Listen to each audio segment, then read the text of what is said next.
Dans un contexte de tension extrême au Moyen-Orient, 9 navires ont réussi à franchir le détroit d'Ormuz mercredi dernier dans un tanker battant pavillon gabonais.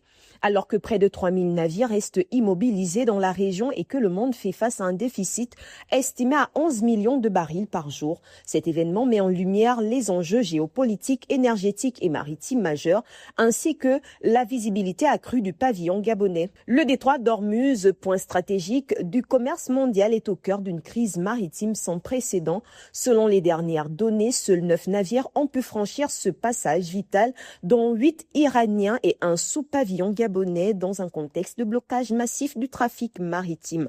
La présence d'un navire battant pavillon gabonais parmi les rares unités ayant franchi le détroit constitue un fait marquant. Dans les standards du transport maritime international, le pavillon engage directement la responsabilité de l'État en matière de conformité et de sécurité.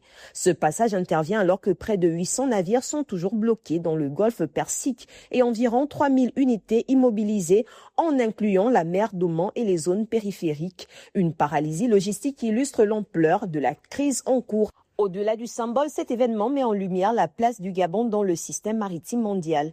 À un moment où son registre est en phase de restructuration et de reprise en main par les autorités.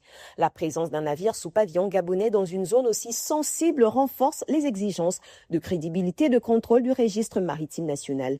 Chaque navire immatriculé engage la réputation du pays sur la scène internationale, alors que le pays a récemment entrepris d'assainir son registre après les controverses liées aux flottes fantômes. Cet épisode souligne la nécessité d'un encadrement rigoureux et d'une transparence accrue dans un environnement où les pavillons sont scrutés par les institutions internationales et les acteurs du marché. La moindre implication dans des zones à risque peut avoir des conséquences diplomatiques et économiques.